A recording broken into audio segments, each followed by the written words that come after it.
Hello எல்லாருக்கும் வணக்கங்க. இப்போ பார்த்தீங்கன்னா, இப்போ உத்தரப்பிரதேசில் ஒரு தன்னுடைய சொந்த குழந்தையோ தந்தையவும் தன்னுடைய குழந்தைய வந்து கொலை செஞ்சுருக்காரு. கழுத்தை நெரிச்சு கொலை செஞ்சுருக்காரு. கொலை செஞ்சதும் இல்லாமல் உடலை துண்டு துண்டாக வெட்டி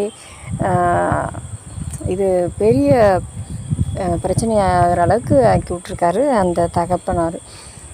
இதை பற்றி நம்ம ஃபுல்லாக விரிவாக பார்க்கலாம். என்னென்னா பார்த்திங்கன்னா, தன்னுடைய சொந்த குழந்தைய வந்து தந்தை கொலை செய்ததுக்கு காரணம் என்னன்னு பார்த்திங்கன்னா, பக்கத்து வீட்டுக்காரங்களோட இவங்க வந்து நல்லா தான் உறவு இருந்திருக்கு. அதாவது ஒரு நல்ல பாசத்துலேயும் இவங்க அங்கே வர அவங்களும் வர நல்லா தான் இருந்திருக்காங்க. ஆனால் என்ன செய்யலை, ஏதோ ஒரு காரணத்தில் வந்து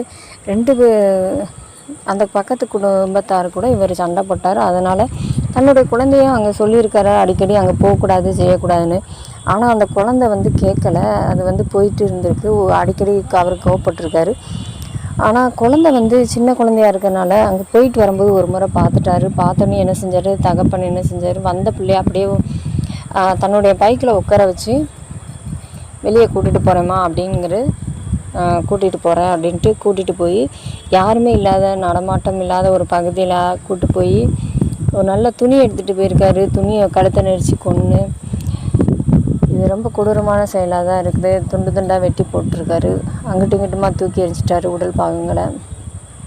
பார்த்திங்கன்னா போலீஸில் போய் இவரே கம்ப்ளைண்ட் கொடுத்துருக்காரு. தன்னுடைய குழந்தைய காணோம், கண்டுபிடிச்சி கொடுங்க அப்படிங்கிற மாதிரி சொல்லியிருக்காங்க. அவங்கள அவசர வேறப்படுத்தியிருக்காரு போலீஸை. அவங்களும் பார்த்திங்கன்னா 4 பிரிவாக போட்டு தேடிக்காங்க. ஒவ்வொரு துண்டு துண்டாக கிடந்த பாவங்கள்லாம் கண்டுபிடிச்சிருக்காங்க. அப்போ போலீஸ் வந்து தன்னை நெருங்குறாங்க. அப்படிங்கிற பட்சத்தில் இவர் என்ன செஞ்சுருக்காரு,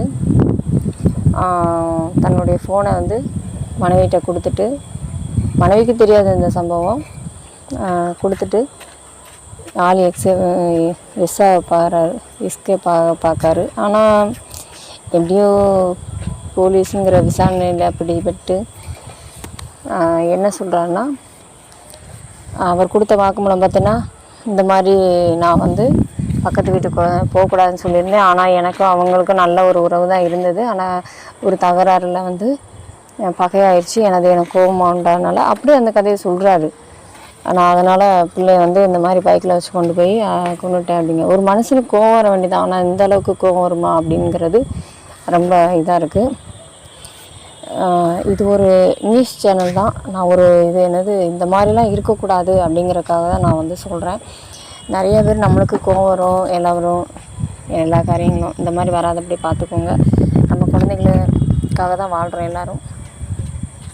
மற்றொரு வீடியோ சந்திக்கிற வரை உங்களிடமிருந்து விடைபெறுவது உங்கள் குழந்தை கலை. பை.